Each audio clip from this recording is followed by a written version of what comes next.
زمین اپنی پیداوار 1/3 کم کر دے گی، آسمان سے بارشوں کا سلسلہ کم ہو جائے گا، چنانچہ زمین کی غلہ اگنے کی صلاحیت کم ہو جائے گی۔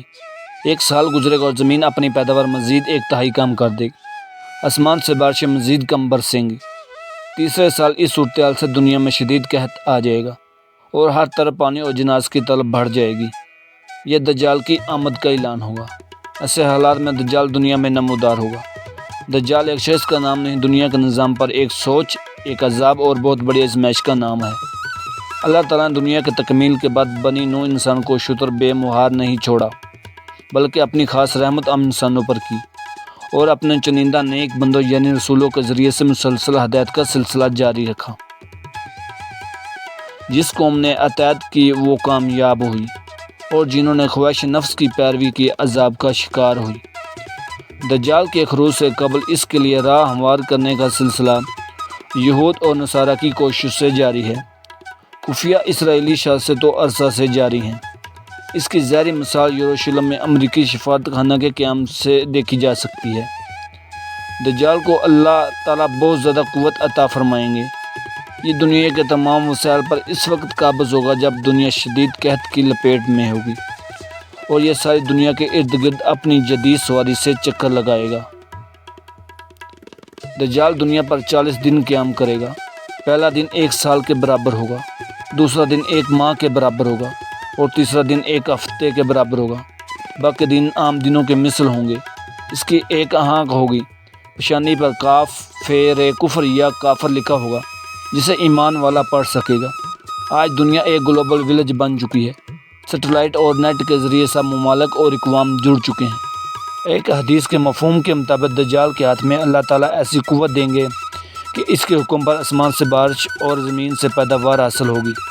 زمین اپنے خزانے اگلے گی، اس کے پیچھے خزانے اور لوگ ایسے چلیں گے جیسے شہد کی مکھیاں ملکہ مکھی کے پیچھے چلتی ہیں، جیسے لوہا مقناطیس کی طرف کھینچا آتا ہے۔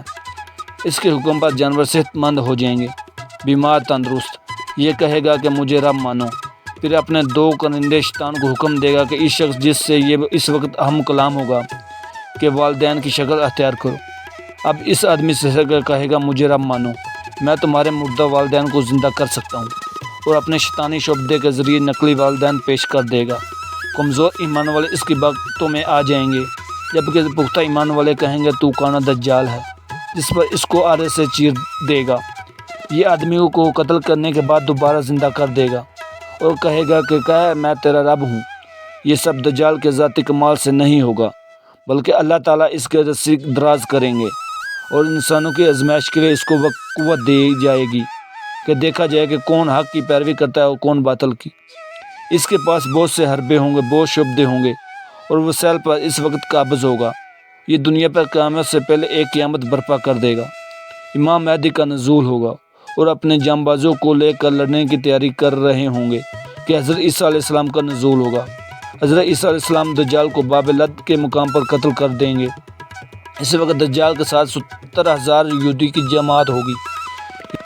یہ یہودی لڑائی کے دوران غرقہ نامی درخت میں پناہ لیں گے اور یہ درخت یہودیوں کو اپنے اندر چھپا لے گا۔ اللہ کی مدد سے فتح ہوگی۔ فتنہ دجال بعث آدم سے قیامت تک کی سب سے بڑی اور ہولناک آزمائش ہے۔ اس سے حضرت محمد صلی اللہ علیہ وآلہ وسلم نے پناہ مانگی اور امت کو محفوظ رہنے کے لیے سورۃ کہف کی پہلی 10 آیات حفظ کرنے کی تلقین فرمائی۔ اللہ مجھے، آپ سب کو اور ہماری آنے والی نسلوں کو اس سے محفوظ فرمائے، آمین۔